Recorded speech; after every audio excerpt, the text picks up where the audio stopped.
Sup? Okay, so, hello, April here.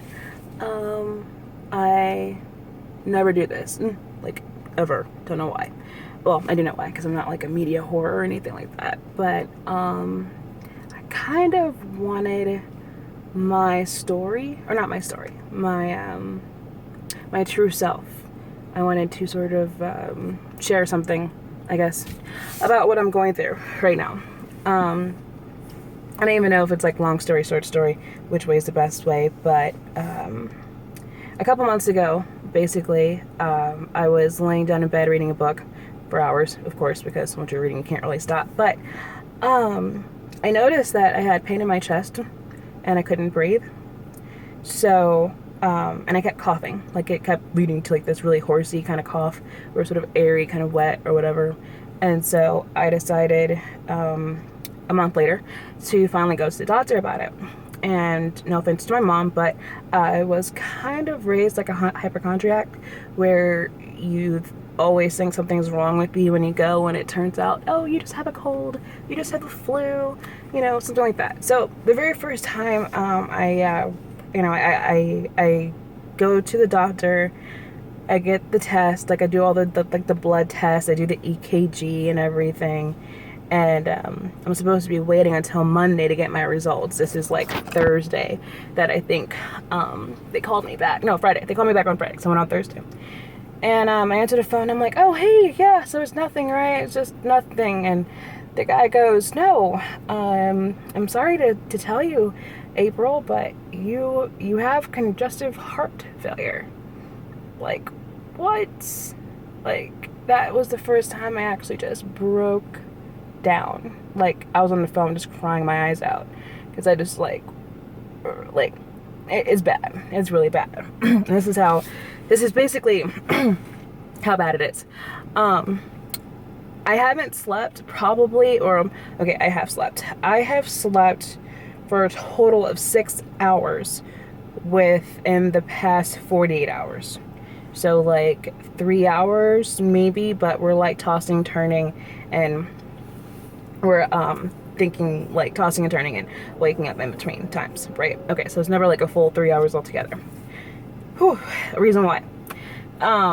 So if I'm laying flat down on my back, I feel, or on my stomach or whatever, I basically feel like I have this huge weight and I can't breathe. And then when I move, it feels almost like I get that airy cough, or the airy breath, and it causes me to cough. And then I'm coughing and coughing and coughing until my chest hurts because I'm coughing so much. Whew. And then I'm trying to walk to the bedroom or walk to get water or whatever to calm myself, because now I'm dry heaving and coughing, and it's just this huge freaking mess.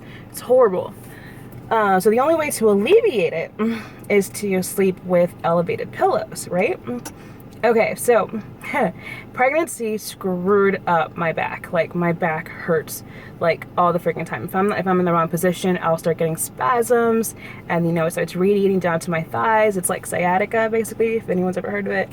And so if I sleep with my pillow raised, with my head elevated, it helps my breathing, it helps my lungs and everything, right? And I have an inhaler, of course, now. But when I wake up the next morning, I'm stiff and I can't move my muscles. And so I'm having back spasms to the point to where tossing and turning throughout the night, can't sleep. And also I can't, it's hard to move. It's physically hard to move.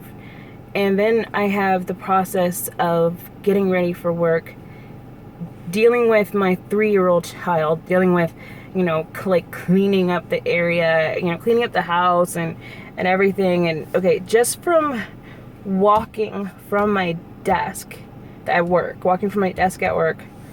to my car, winded. I was completely winded. And this is after I took like a 10-minute break almost between my walk to go talk to my coworkers. By the way, I have awesome freaking coworkers. They are the only reason why I go to work, minus the paycheck. And even hell, the paycheck is sometimes not that but my coworkers are great. They always make me laugh, and that's it's what I need every single day. But I was walking to my car after getting kicked out of my job, who can say that they get kicked out of their job? That's when you know you talk too much. Sorry, kind of breathless over here. So I'm walking into my car and started wheezing again. Couldn't breathe, couldn't get it out. And then I'm sitting in my car and I'm like waiting for my music to come on. And again, can't breathe. I can't quite breathe. I can't get the air that I need. Even though I'm breathing in air, it's not going into my lungs. And the reason why is because my heart isn't pumping, and so the vessels, in order to alleviate the pressure from my heart, they're filling up my lungs with fluid. And because of that, I'm literally drowning. I'm drowning in my own body. And I'm driving, of course, and automatically start thinking about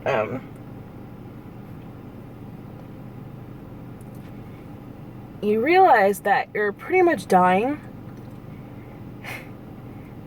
and you're only like, what, 28 years old, turning 20. You're turning 28 this year, I think. Maybe I'm 29. I don't know. I lost track. Maybe I'm turning 29 this year. I think I am. Yeah. I'm losing track of how old I am.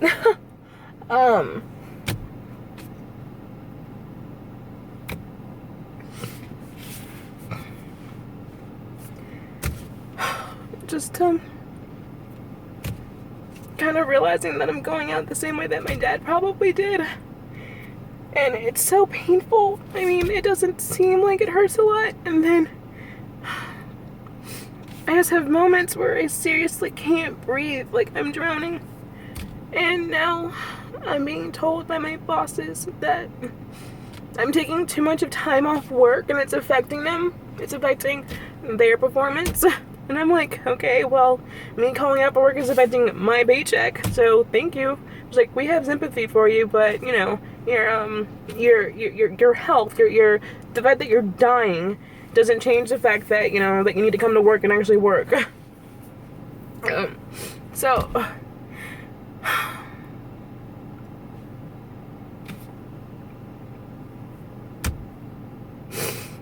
it's just so much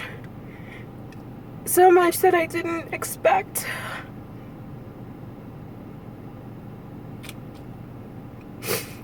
And the truth is that, yeah, I'm dying. So,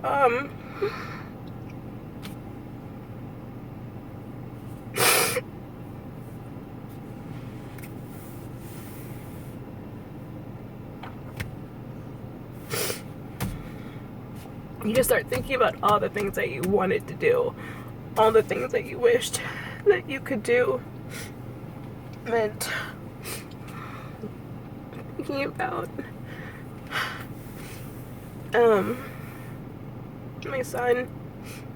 Oh, I'm gonna miss him growing up, basically.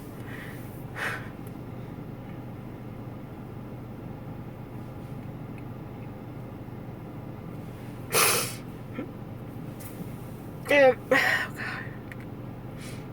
No, crying. Yeah. Oh goodness. So yeah, this is me when I'm not pretending to be, you know, crazy April, the Gemini. This is me behind closed doors. I actually cry real tears. Yeah, not blood. I cry tears, not blood.